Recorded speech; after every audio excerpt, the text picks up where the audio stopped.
I actually don't show my face on my channel, nor do I do movie reviews. But I think for this one, I think it's appropriate. This is not going to be like an official review, more like almost a rant in a way. This is my third time recording this because really I don't like. I just don't think I got my point across. So I'm going to try and make sure I get my point across. So the new Transformers film came out, and I just saw it a few hours ago. And it's June. By the time I'm recording this, it's June 24th, and it's like almost midnight. And I'm super tired, and I just want to get this over with.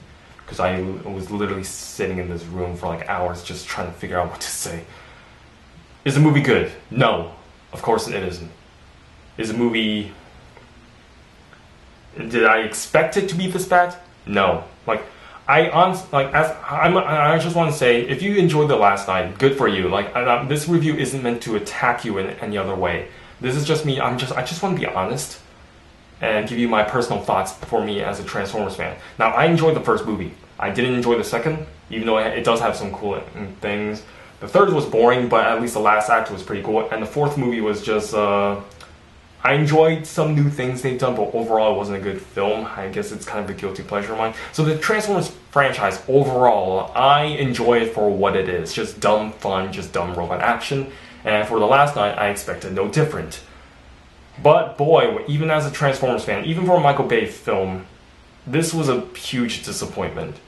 Now, I'm not gonna lie, the first 30 minutes or so, like when it shows the Knights of Cybertron, when they surprisingly showed more Transformers, I was surprised. Like, you get a lot... I think this is a movie we get a lot more Transformers, like actual Transformers. I'm not going to count Dark of the Moon with all the Decepticon troopers that looked exactly the same. Not counting that shit.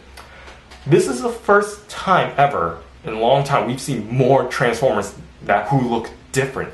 Even the Transformers that were just in the background, like in the junkyard scene, you do get more Transformers. Like, yes, they do have some similar body style. They have a similar body shape as like previous ones, like Onslaught, for example. He's pretty much long haul.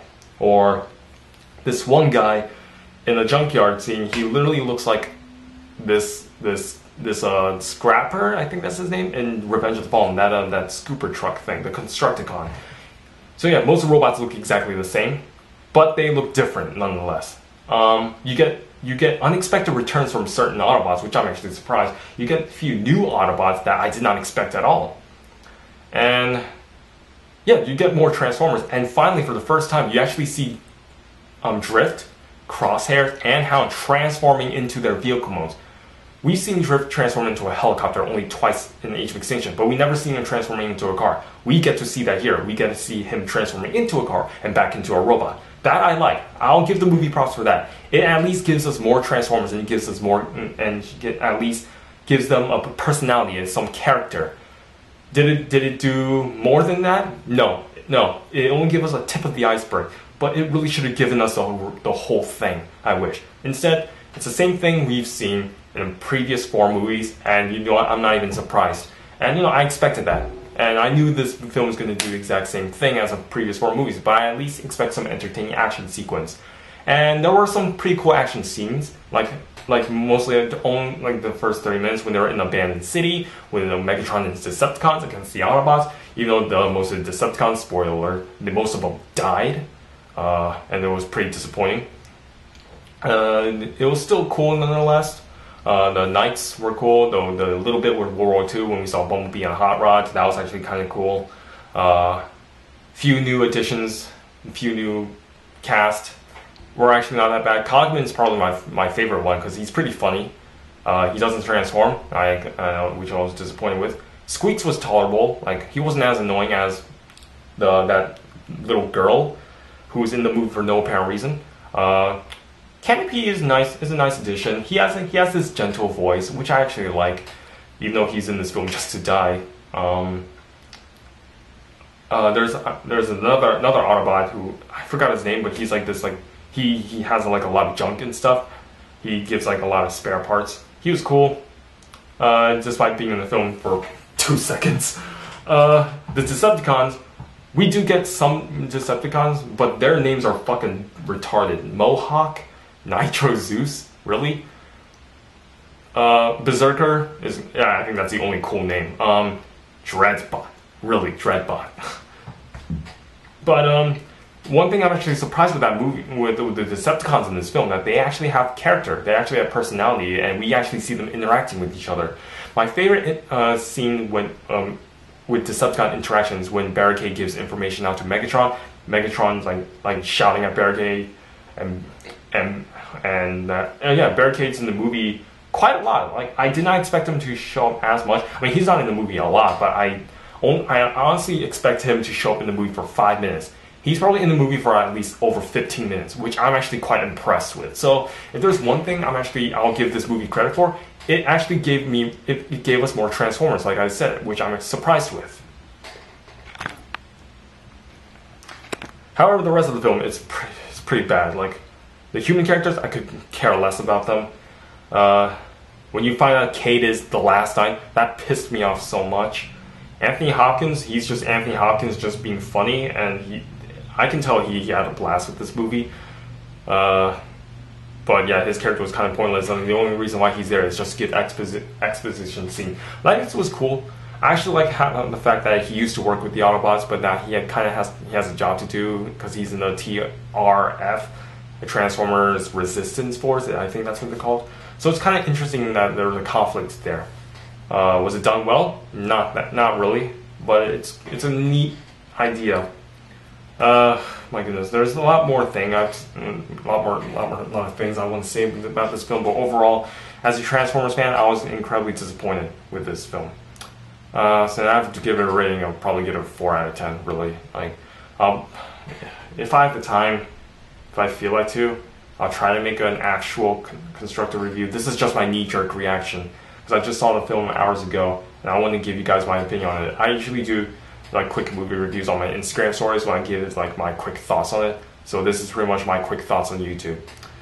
So yeah, Transformers: The Last Night. Disappointment. There's a lot of things I want to say about this film, but I don't want to waste any more time. You know, I just want. Alright, you know, actually, I'm actually quite angry with this film. Alright, fuck that. You know that they're hyping up Optimus Prime being a bad and being evil and stuff. Literally, he was only evil for 5 to 10 minutes, like maybe 10 minutes, but to me it felt like 5 minutes. Like, I'm sorry if I spoiled that for you, but I don't care at this point. He's only evil for 5 minutes, and while Quintessa's cool, I like Quintessa's design, I like her voice. I don't get her motivation as well. Maybe because I haven't been paying attention to the film because it was just boring. Oh my goodness, this film. I honestly think Revenge of the Fallen is actually a better film than this, because at least Revenge of the Fallen has an excuse for being bad. It was made during the writer's strike, so they had no script writing this. And at least Revenge of the Fallen has more memorable action scenes. Like, the forest battle is probably one of the best Transformers fight scene ever in live action. So, yeah, I mean, really, like, I expect at least something different from this film. And yes, while it did give me more Transformers, which I'm still surprised with when I do like the rest of the film, I just can't say that it was well done. Like, alright, so my overview of the Transformers film. First film, I thought it was decent. Second film is a mess. Third film is boring, with the exception of the last act. The fourth film is annoying, and this film is a disappointment. Like, I'm done with this movie. And apparently this is Michael Bay's last Transformers film. I honestly doubt that. And this is actually his last film. And if Michael Bay actually kept his word, and this is actually his last Transformers film, I'll shove a ghost pepper up my asshole if that is actually real. But let's be honest, he said that before. Age of Extinction, he said, that's my last film. Dark of the Moon, oh, this is my last film. Revenge of the Fallen, oh, that's my last film. And he never wanted to do Revenge of the Fallen. So, yeah, let's be honest, he's probably going to come back for Transformers 6. This movie's going to make a lot of money anyway. It doesn't matter what I say, because people are going to go see it. I'm done. Fuck this movie. I mean, if you like the movie, that's good for you. Enjoy yourself. I can't enjoy it.